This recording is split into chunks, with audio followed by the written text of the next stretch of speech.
Hello everyone, welcome to this channel knowledge centre RKJ. दोस्तों, Bihar police परीक्षा 2021 के लिए सामान्य हिंदी का 30 महत्वपूर्ण प्रश्न को लेकर आया हूं, जो कि आपके एग्जाम के लिए काफ़ी महत्वपूर्ण है। तो वीडियो को अंत तक जरूर देखें और आगे बढ़ने से पहले वीडियो को लाइक करके चैनल को सब्सक्राइब जरूर कर ले। तो आइए दोस्तों, बिना टाइम वेस्ट किए वीडियो को स्टार्ट करते हैं। आज का पहला क्वेश्चन है, वह पढ़ाई कर चुका है, वाक्य में कौन सी क्रिया है। आपके सामने चार ऑप्शन दे दिए गए हैं। पूछ रहा है वह पढ़ाई कर चुका है, वाक्य में कौन सी क्रिया है। तो इसका सही आंसर जाएगा ऑप्शन नंबर 2, संयुक्त क्रिया। वह पढ़ चुका है में संयुक्त क्रिया है। तो आइए तो नेक्स्ट क्वेश्चन पे। तो अगला क्वेश्चन है, सक्रियक क्रिया का उदाहरण छांटिए। आपके सामने चार ऑप्शन दे दिए गए हैं। पूछ रहा है सक्रियक क्रिया का उदाहरण छांटिए।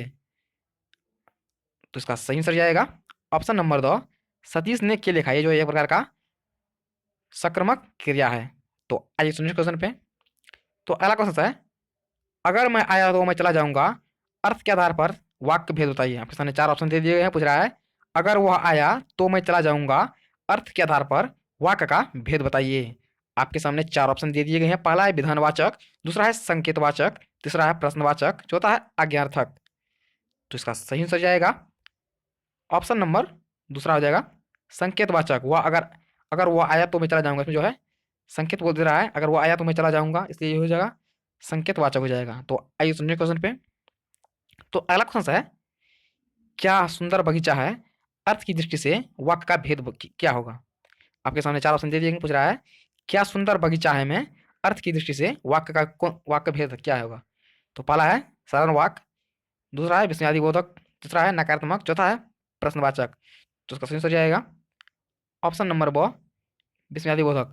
वाह क्या वाह, जैसे ये लगा वाह अपोस्ट्रोफी कॉमा लगा हुआ है, इसका मतलब जो है यह विस्मयादि बोधक क्रिया है। तो ऐसे नेक्स्ट क्वेश्चन पे।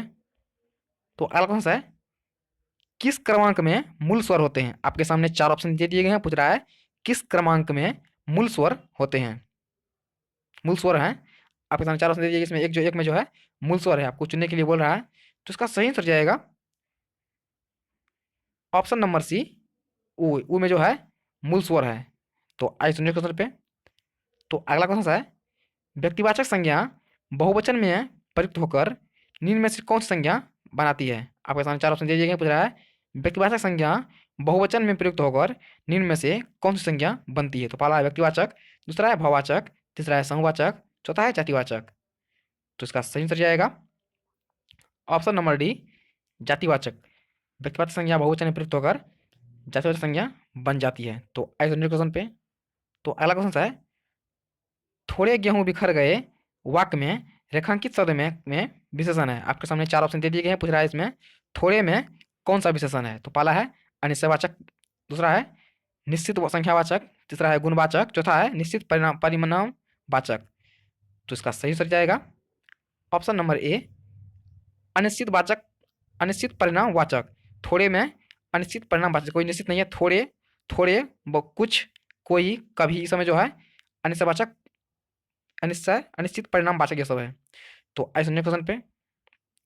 तो अगला है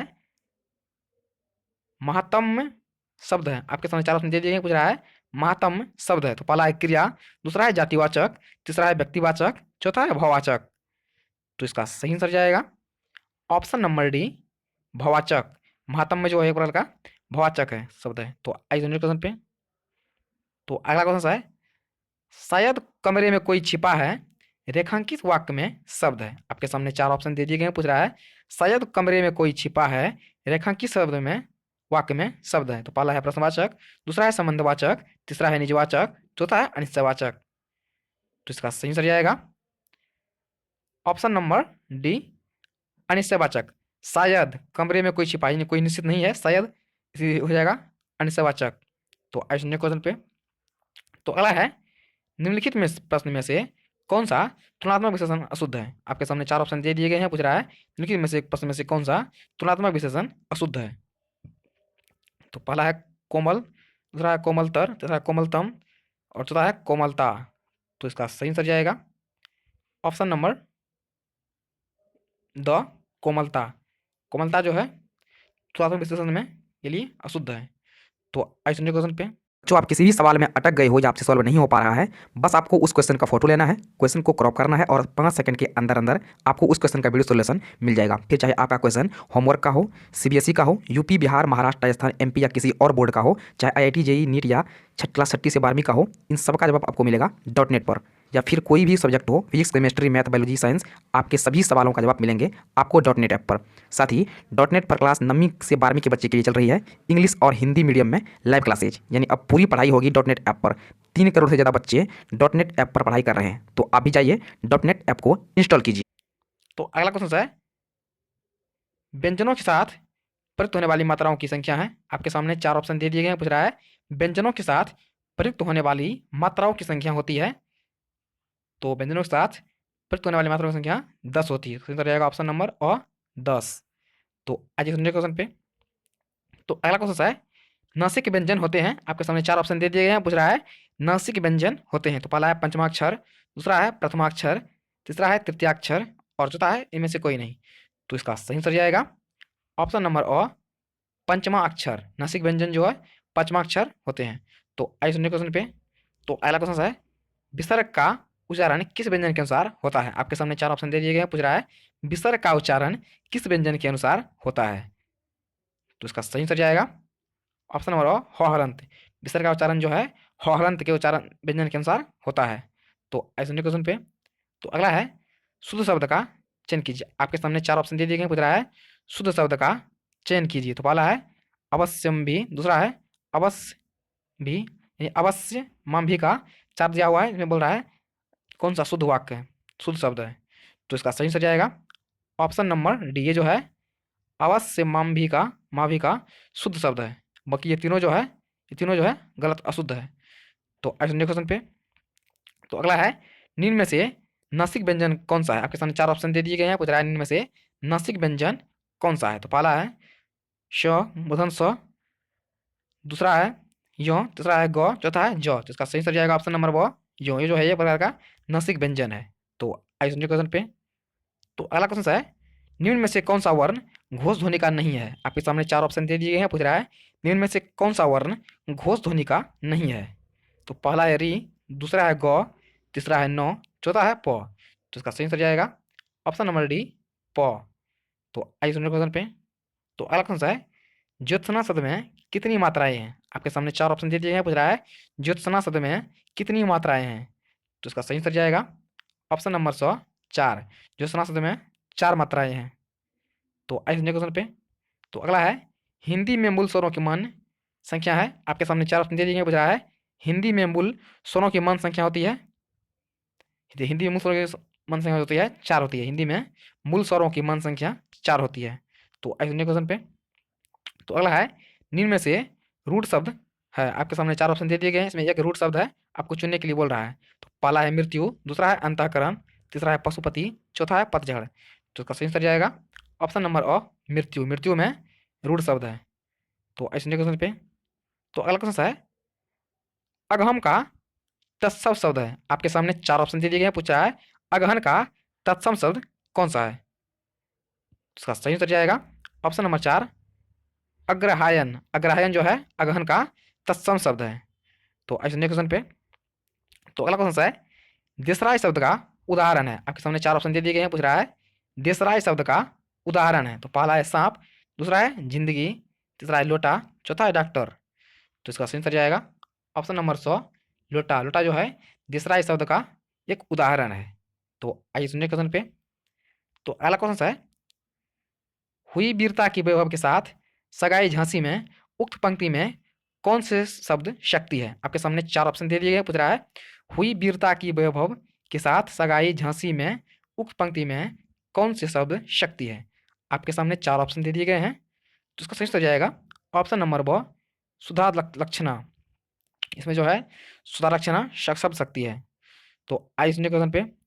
तो अगला क्वेश्चन है, शिष्टा शब्द में संज्ञा है। आपके सामने 4 ऑप्शन दे दिए गए हैं। पूछ रहा है शिष्टता शब्द में संज्ञा है, तो पहला है भवाचक, दूसरा है जातिवाचक, तीसरा है व्यक्तिवाचक, चौथा है क्रियावाचक। तो इसका सही उत्तर जाएगा ऑप्शन नंबर भवाचक। शिष्टा शब्द में संज्ञा है में भवाचक शब्द है। शिष्टा में जो है भवाचक संज्ञा है। तो ऐसे क्वेश्चन पे। तो अगला क्वेश्चन है, किस कारक में सर्वनाम शब्दों का प्रयोग नहीं होता है? आपके सामने 4 ऑप्शन दे दिए गए हैं, पूछ रहा है किस कारक में सर्वनाम शब्दों का प्रयोग नहीं होता है? तो पहला है संबोधन, दूसरा है कर्म, तीसरा है संप्रदान, चौथा है आपादान। तो इसका सही आंसर जाएगा ऑप्शन नंबर अ, संबोधन। संबोधन कारक में जो है सर्वनाम शब्दों का प्रयोग नहीं होता है। तो आज क्वेश्चन पे, तो अगला क्वेश्चन है, चिंता शब्द से बना विशेषण है। आपके सामने 4 ऑप्शन दे दिए गए हैं, पूछ रहा है चिंता शब्द से बना विशेषण है। तो पहला है चिंतनीय, दूसरा है चिंतन, तीसरा है चिंतनशील, चौथा है चिंतन्य। तो इसका सही आंसर जाएगा ऑप्शन नंबर अ, चिंतनीय है। चिंता शब्द से बना विशेषण जो है चिंतनीय होता है।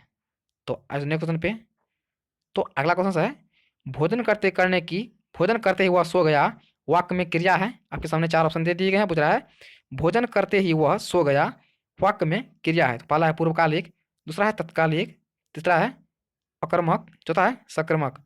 तो इसका सही आंसर जाएगा ऑप्शन नंबर ब, तत्कालिक। भोजन करके वह सो गया में जो है तत्कालिक क्रिया है। तो आइए सुनिए क्वेश्चन पे, तो अगला क्वेश्चन है, रात में तारों का टिमटिमाना अच्छा लगता है वाक्य में क्रिया है। आपके सामने 4 ऑप्शन दे दिए गए हैं, पूछ रहा है रात में तारों का टिमटिमाना अच्छा लगता है, इस वाक्य में कौन सी क्रिया है? तो पहला है नाम धातु, दूसरा है प्रेरणार्थक, तीसरा है सकर्मक, चौथा है पूर्वकालिक। तो इसका सही आंसर जाएगा ऑप्शन नंबर ए, नाम धातु। इसमें जो है नाम धातु क्रिया है। तो आइए सुनिए क्वेश्चन पे, तो अगला क्वेश्चन है, चिड़िया उड़ नहीं सकती क्योंकि वह घायल है वाक्य में, वाक्य है क्रिया विशेषण या फिर विस्मयादि बोधक या समुच्चय बोधक या संबोधन कारक। क्या क्वेश्चन है, चिड़िया उड़ नहीं सकती क्योंकि वह घायल है में वाक्य है। तो यह वाक्य जो है समुच्चय बोधक वाक्य है। ऑप्शन नंबर सी इसका सही आंसर जाएगा, समुच्चय बोधक। तो आइए सुनिए क्वेश्चन पे, तो अगला क्वेश्चन है, शुद्ध शब्द है।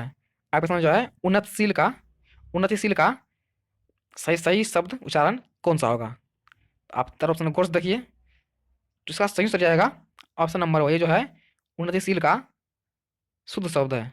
बाकी ये तीनों जो है गलत है। तो आइए सुनिए क्वेश्चन पे, तो अगला है आज का लास्ट क्वेश्चन, शुद्ध वाक्य है। आपके सामने 4 ऑप्शन दे दिए गए हैं, पूछ रहा है शुद्ध वाक्य है। तो पहला है मोहन के हाथों में पत्र भिजवा देना। मोहन के हाथों में यानी में जो है यहाँ पे नहीं होगा, इसलिए ये जो है अशुद्ध वाक्य हो गया। किसी और दूसरे आदमी को वहाँ भेजो, किसी और दूसरे आदमी को, ये भी गलत लग रहा है। मैं प्रातःकाल के समय घूमने जाता हूँ, मैं प्रातःकाल के समय, प्रातःकाल होगा, समय नहीं होगा, ये जो गलत है। हमारे समाज में कुर्तियाँ अब भी प्रचलित है। ऑप्शन नंबर 2 जो है शुद्ध वाक्य है। ये जो है हमारे समाज में कुर्तियाँ अब भी प्रचलित है, इसका आंसर जाएगा ऑप्शन नंबर 2। बाकी ये तीनों जो है गलत है। दोस्तों आज यहीं तक, ये थे इंपॉर्टेंट 30 सामान्य हिंदी के मॉक टेस्ट नंबर 6। दोस्तों वीडियो अगर आपको पसंद आया हो तो वीडियो को लाइक जरूर कर दें और अपने दोस्तों के साथ शेयर जरूर करें। अगर अभी तक चैनल को सब्सक्राइब नहीं किए हैं तो वीडियो नीचे आपको लाल रंग की तरह दिख रहा होगा, यहाँ क्लिक करके चैनल को सब्सक्राइब जरूर कर दें, क्योंकि आपको लगातार मिलता है डेली का current affairs, important GK question, सामान्य हिंदी मॉक टेस्ट। दोस्तों आज यहीं तक, मिलते हैं अगली वीडियो में।